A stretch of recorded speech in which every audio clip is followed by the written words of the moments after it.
Hello, everyone in Living Powerfully community. I'm coming in as a surprise, and I just had a few things I really wanted to share with you today. So, not a scheduled time. I actually had an appointment that got canceled, and so I thought I've been thinking about something that I wanted to share, and it just gave me the opportunity and the time to come in and just share with you. So I entitled this Turning Things Around, aka what do you do when you get triggered? And let me know who's here. Say something in the chat, say hi, say where you're coming in from. And do you get triggered? Do you get triggered? I see I have hair sticking up. I always have hair sticking up. Always. Just part of my look, I guess.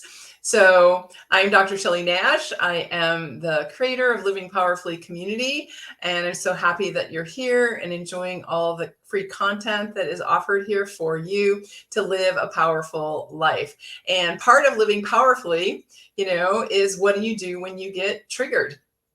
So in case you didn't know, most people here probably do, is that I'm an elite level mindset coach, and I help women to elevate their confidence and style to claim the success that they deserve. So I've been doing coaching for 5 to 6 years now. Previous to that, I was a chiropractor, a holistic chiropractor for well, it's up to 25 years now total, but probably 20 years at that time when I was practicing it. And then before that, I did massage therapy. And before that, I had a degree, or I still have a degree in textiles and clothing, home economics, and fashion.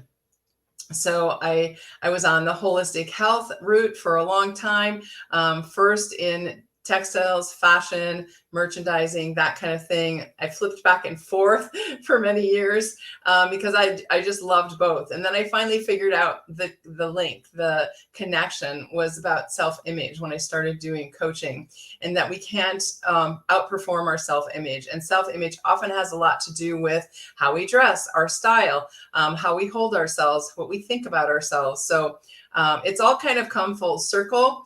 And that's what I coach women through and with right now. I have a program called Self Mastery to Riches Academy, which is a year-long coaching program. We start with Ignite Your Passion, really finding your genius, setting a goal, working on your self-image, creating a new image that's going to be for the goal that you want to attain, working on creating a masterful mindset, understanding the mind and how it works to help you get anything that you desire. And then we go into styling your life, looking at your fashion, your styles, what you wear. How is it a reflection of who you are and where you're going, and get you congruent with that? So that's who I am and what I'm about.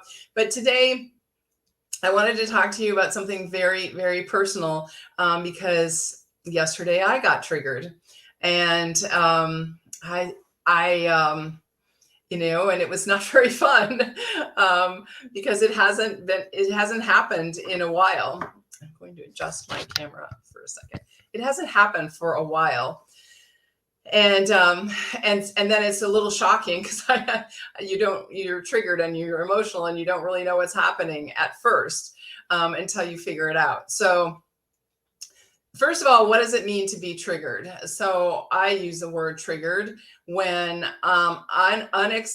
unexpectedly, out of the blue, I have emotions or feelings that just seem out of control, seem over the top for the situation that's happening. And so what I believe, I used to work with emotional release work through chiropractic and massage work that I did. So what I believe is that when we're triggered, it's not necessarily the current event that makes us so emotional, that makes us over the top. It's that it's a reminder of a same or similar event. It's like your neurology just kind of fires and it takes you back to a same or similar event in an earlier time of your life. And it might be a series of same or similar events. This happened, then this happened, and this happened. And way back to when I was 5, that happened. So you might get to the original event that happened that triggered those same or similar emotions. And because those neurological patterns are still in you, maybe they're not completely healed. Maybe they're just, you've learned to work with them, but you're not completely out of the realm of getting triggered again. So the reason that you're over the top about the current situation is because of all the past situations that have built up inside of you. And you're reacting to all of those past same or similar events that aren't completely healed. And so that's one thing we work on, is getting those healed up, getting those so they're not going to fire in you, but sometimes they do. And it can be at the least expected time, really, when your guard is down, so to speak. I teach my clients to guard their mind, to be aware of what is in their outside circumstances, so that they don't let things in and get emotional about things that they don't want to create in their life. But sometimes it just happens in an instant, and before you know it, you're what I call triggered, and you're having a highly emotional situation to an event that really doesn't warrant it.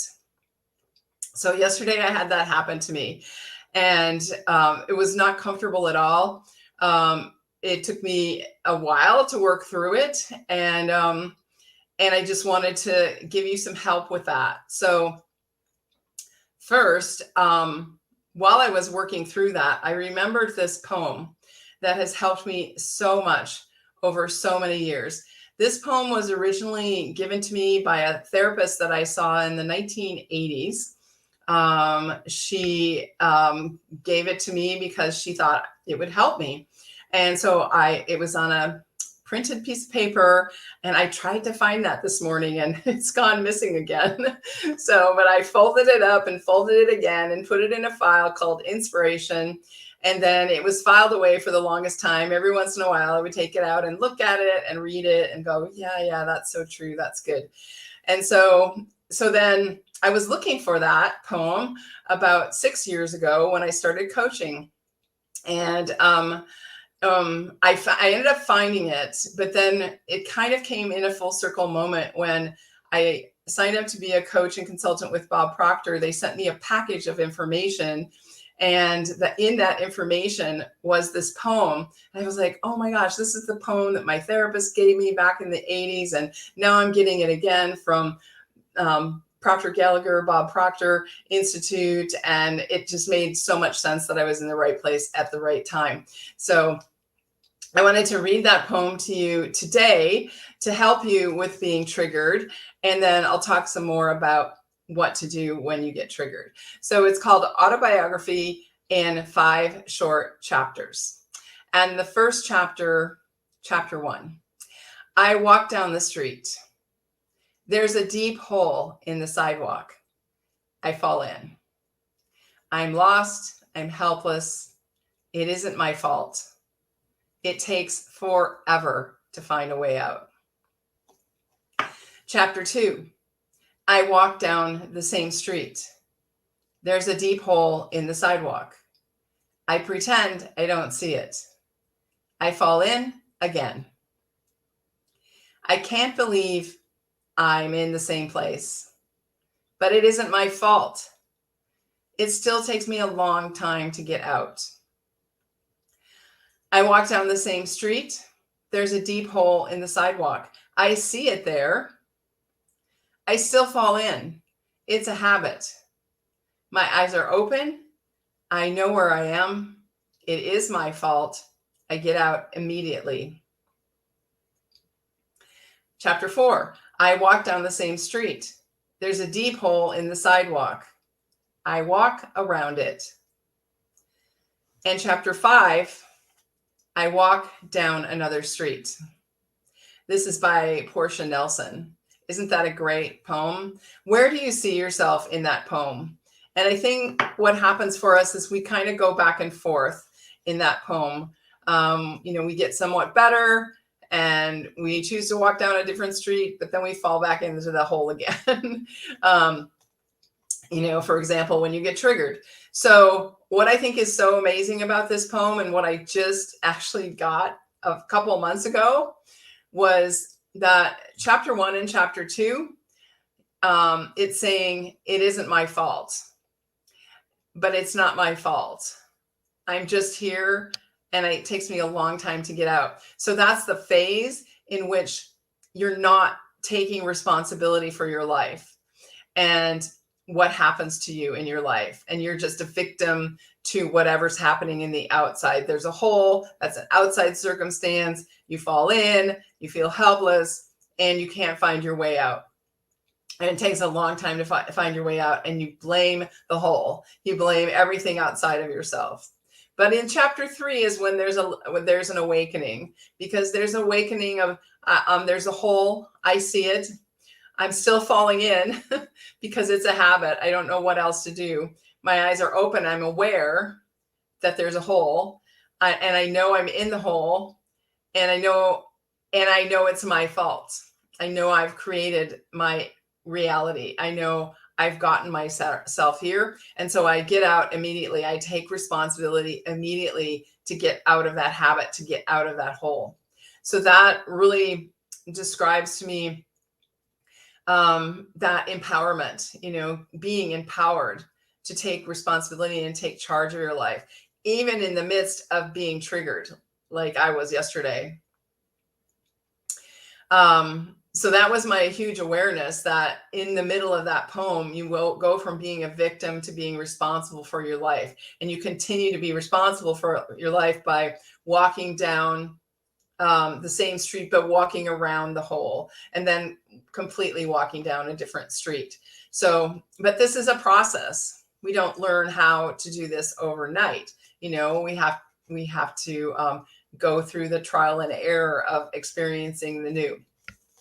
So in being triggered, if you find yourself triggered, highly emotional about a situation that doesn't really warrant it, as soon as you can, I sit down and I start writing out exactly what's going on in my mind, exactly the words that are going through my head, how I feel about myself, what's going on, like the self-criticism that's going on, the inner chatter that's going on, negative beliefs I'm having about myself, negative beliefs about the situation.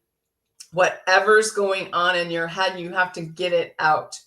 And by getting it out of your head, you're getting it out, you're putting it into action. You're not letting it take control over you. So that's the first step, is to get it out, to get it outside of yourself, to get it on a piece of paper. And when it's on a piece of paper, then you can deal with it more easily than if it's running around in your head. And if the more you keep something consciously in your head and ruminating it, the more you worry, the more you increase self-doubt, the more you have fear, the more you stay in that negative spiral.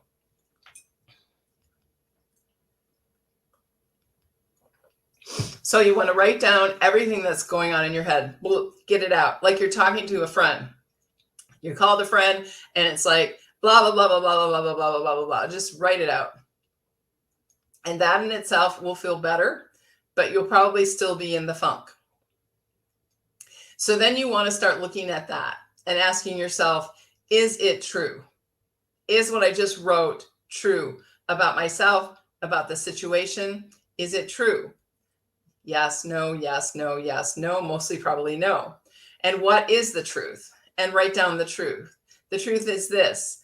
The truth is I'm capable, I am enough, I am worthy, whatever the truth is in this situation for yourself. The truth is people love me, people want the best for me, whatever the truth is for you. And then sometimes if you have recreated the pattern of a same or similar old event, you can bring yourself to the present and say, this is not the past. This is the current moment that happened. The past is gone. The past I've let go. And I'm in the current moment. And this is what's true. And this is what I want to be true. Then that's the next phase. What do you want? What do you want to be true about this situation? How do you want it to be at its best? And so as you continue this writing of blurting it out, getting it all outside of you, and then kind of evaluating it, is it true? What is true? What do I want to be true? You'll start shifting your energy and shifting your vibration to this other level of what is it you really want? What is the real truth? Who are you? Building yourself up, speaking words of praise to yourself, words of affirmation to yourself, really nurturing yourself. So that's the process that I use to get through being triggered, and it really works. And also what really works is to understand what I've explained, what's happening when you get triggered. Because, for example, yesterday, what I realized is that what happened and I got triggered by reminded me of a really big trigger that I had 10 years ago when my ex broke up with me suddenly and unexpectedly. And so a similar event happened yesterday, not with an ex or anything, but that reminded me of that event. And it brought all of those feelings up, even though I've healed so much of that. It still is there, but it's in the very distance of my mind, but it kind of brought it up to the surface. So I hope this helps you with dealing with being triggered. It's a high possibility that during this time of holidays, during this time of family, that you may get triggered in a situation with a family member or a situation with friends where you're not around them very often, and something might come up and you might feel highly emotional. So hopefully this is really good timing for you, and you will be able to use this technique that I've told you about here in releasing. But really the key is, getting it outside, getting all your thoughts and feelings outside of yourself, if you find yourself getting really emotional, you want to turn that around really quickly, because the more you stay in that emotional state that you don't really want to be in, the more you're going to create more of that in your life. So you really want to turn it around quickly and get into an emotional state that you do want to have in your life. So with that, I'm wishing you a very Merry Christmas. I don't think I'm going to be on again. Merry Christmas, Happy Holidays. I may stop in next week before the new year, but I hope you're having the best weeks ever. And if it's a tough time for you, that's okay too. Reach out to someone. Just know that you're enough, that you're worthy, that, try to love yourself through any loneliness or any sadness that comes up during the holidays. And reach out to me, reach out to someone that will help you, will be a listening ear. So wishing you all the best. Talk to you soon. Bye.